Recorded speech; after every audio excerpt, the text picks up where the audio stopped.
Pocket থেকে money bag বের করতে গিয়ে আবারও হাতে ঠেকলো রুমালটা। কি অদ্ভুত এক আকর্ষণ আছে এটা, বারবার মনে হচ্ছে ওটাকে দেখি। হাতে নিয়ে আবারও মন্ত্রমুগ্ধের মতো তাকিয়ে রইলাম রুমালটার দিকে। কতক্ষণ যে সেভাবে তাকিয়েছিলাম জানি না। হুশ ফিরতেই দেখি আমার পাশের সিটে বসে আছেন গিলে করা পাঞ্জাবি আর সাদা ধুতিতে দৈব চেহারার একজন মানুষ। চেরি কাটা চুল, চোখে মোটা ফ্রেমের চশমা। ভদ্রলোক আমার দিকে তাকিয়ে কেমন একটা অদ্ভুত ভাবে হাসল। এখানে নতুন? একটু ভেবাচেকা খেয়ে গেলাম। হ্যাঁ মানে না, এই এখানে তাও 2-3 সপ্তাহ হয়ে গেল প্রায়। চাকরি সূত্রে এখানে এসেছো? ভালো ভালো। হ্যাঁ মানে আমি রেলে চাকরি করি। তার নাম কি? সতীর্থ। বাহ, আমি রাজনারায়ণ। তা এখানে ঘুরে দেখা হয়েছে চারপাশ? না আসলে এই ডিউটি সামনে আর সময় হচ্ছে কোথায়, তবে ইচ্ছে আছে একদিন সময় পেলেই। একদম। কিছু মনে করবে না, একটা কথা জানতে ভারি ইচ্ছে হচ্ছে। বলছি ইয়ে মানে আপনি কি সরাইপুর জমিদার বাড়ির কেউ হন? আলবাত, কিন্তু এখন তো আর কেউ মানেই না। সেসব কি দিন ছিল। এই যে আপনার হাতে ধরা ডাক্তার গ্লোরিয়া কোম্পানির রুমাল কোথায় তৈরি হতো? আমার নিজের জমির ওপর ছিল সে কোম্পানি। ব্রিটিশদের হাতে তুলে দিয়েছিলাম আমার জমিদারির একাংশ। কারখানায় কাজ করতো শত শত ব্রিটিশ কর্মচারী।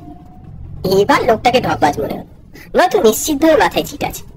যাকে ভাবলাম এখনো তো পৌঁছতে পৌঁছতে ঘন্টাখানেক লাগবে, তার চেয়ে বরং একটু প্রলাপ বকা শুনে সময় কাটাই। আচ্ছা, সে তো বিশাল ব্যাপার। তাহলে আর বলছি কি হে, আজ সেসব দিন কোথায়, সব শেষ হয়ে গেছে। আজও সেই দিনের কথা ভেবে শিউরে উঠি। কোন দিনের কথা? কি হয়েছিল সেই দিন? শুনতে চাও সেদিনের কথা? হাতে এখনো ঢের সময়, গল্প শুনতে শুনতে সময়টা কেটে গেলে মন্দ কি? গল্প? তা বটে, সে এক দুঃসাহসিক কাহিনী বুঝলে। আজ যেখানে ভাঙাচোরা ধ্বংসাবশেষ, সেখানে ছিল পেল্লায় এক কোম্পানি। সেদিন সেই কোম্পানির সামনে বসেছিল এক বিচার সভা। বিচার সভা? কেন? শোনোই না, সব বুঝতে পারবে। আর কতক্ষণের অপেক্ষা বিশ্বনাথ?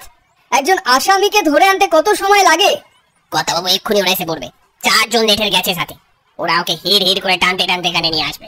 আমি বলছি, ওসব অশিক্ষিত নেটিভদের জন্য বিচার সভার কি প্রয়োজন? শুনে ছড়ানো হোক।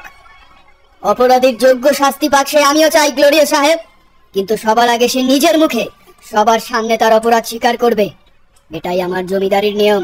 কর্তাবাবু, ওই যে ওরা আসছে। বকু, ওই ব্রিটিশ কোম্পানির সাধারণ কর্মচারী, দিনহীন চেহারার মানুষটাকে টানতে টানতে ধরে নিয়ে এলো। ওর পরনের জামাটি শত চিহ্ন, রক্তে মাখামাখি।